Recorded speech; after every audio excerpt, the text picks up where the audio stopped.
rambling. D note. And that one is the B. And that one is the G. We really need some, yeah, we need. But I want to have them, these notes, more into relationship with these notes. But we can do a trick to the notes. Because as you saw before, this is a D, and if I take this guy up here and I pull it one octave down, that is still, of course, on D. And I can take this guy here and I can pull that an octave down. I can take this guy here and pull it an octave down. It's called the first inversion. If I also take this note here and pull it an octave down, it's called the second inversion. And now the chords looks like this. Listen.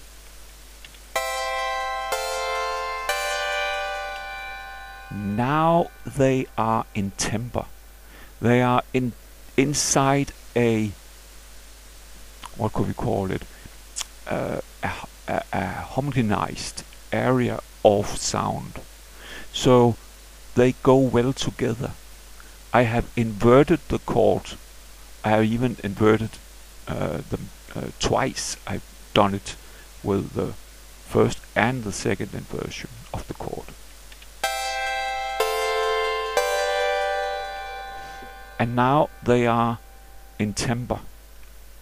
Alright? I can invert the first also. Listen. It's much more in harmony. It's much more collected. And that's exactly what we want. We don't want the notes to spread out too much. If we do spread the notes out a lot, they all have to be spread out. Because there's no wrong to throw that guy all up there if also we throw the other guys all up there. Then they just spread over a larger part of the registers, and that goes fine. Listen. Let me try to do it like this. Oops, first time. Yeah. Listen.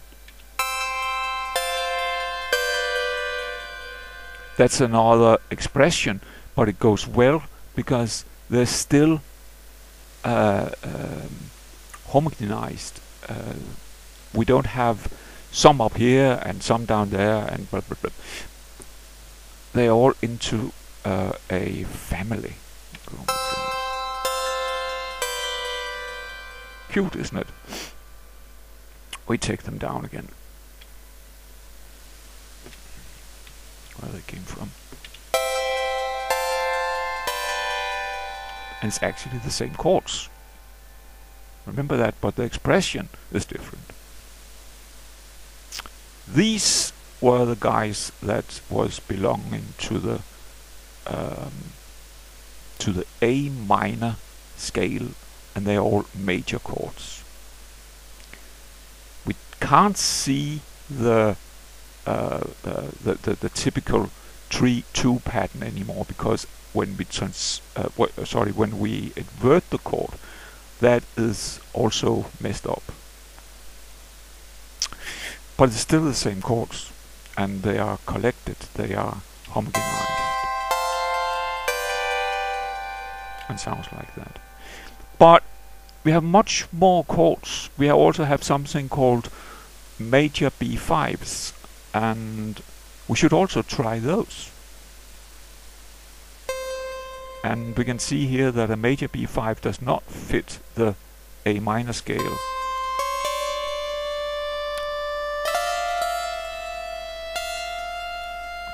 But F does. F major B5 does fit the A minor scale. Wow. It's almost like a test for drunk driving. And then we try G, nope. And then we try A, nope. And then we try B, nope. That guy's out. And C, nope. We already have tried that. So there's only one there. Let's listen to it. And let's try to put it into the family.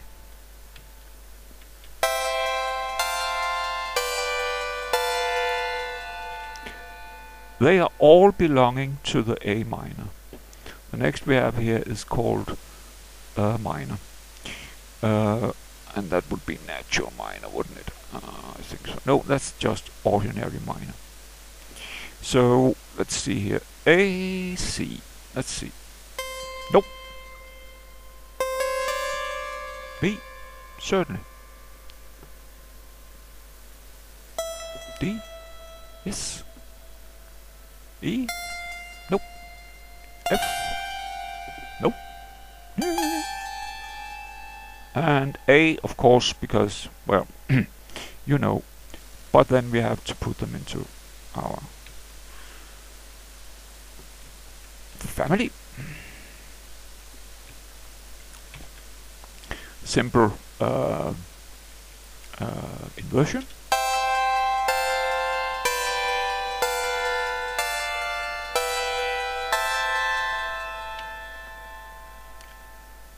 So through testing the different chords and doing inversions of those chords that belongs to the scale, only the chords that belong to the scale, nothing more.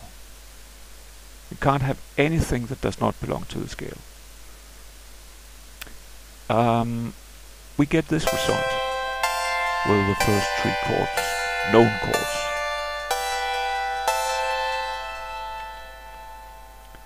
And there's a lot of them, and we're not going to go through them all. We're not. No, we're going to look at something I made earlier.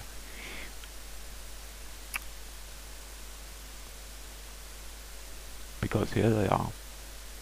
And that is the promised million. It is without doubt true. Because there's no doubt in my mind that it is possible to make a super masterpiece in the key of A minor. And all you have to do is to put these guys into the right order. And there is your million. As promised.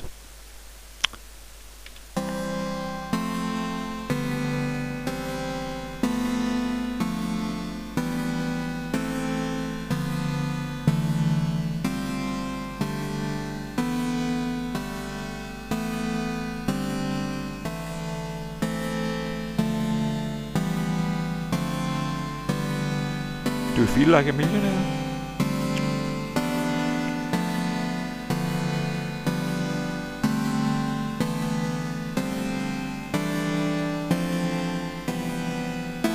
If you're now sitting out there thinking, that stupid idiot really went through all those. Yes, he did. It's crazy.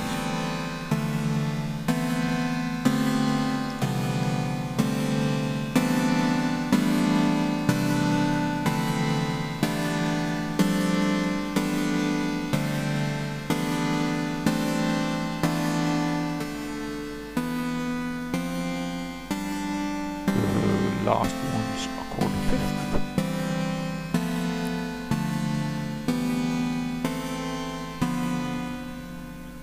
And that's it. That's how you can get chords into harmony and into a family feeling. The harmony is by making sure that you do not have any chords that does not belong to the scale. And the family is through inversions of the chord, so that they lie in the, should say, in a collected register. And maybe you're wondering how many combinations these chords could have, and I'm afraid that it is infinity, because um, not only is it possible to arrange these guys over and over again, there's a part of the mathematics that's known as combinatoric, and from there uh, uh, you can learn that it is the faculty of the number of individual items. But unfortunately, we can also use any of these as many times as we want, and that makes it impossible to calculate a finite number. And then of course there's the length of the notes. So the task before the millions rolls in is perhaps a little bit more daunting stage. You can do that on your own. Try to see if you can catch up a melody, the masterpiece, the million we started to talk about.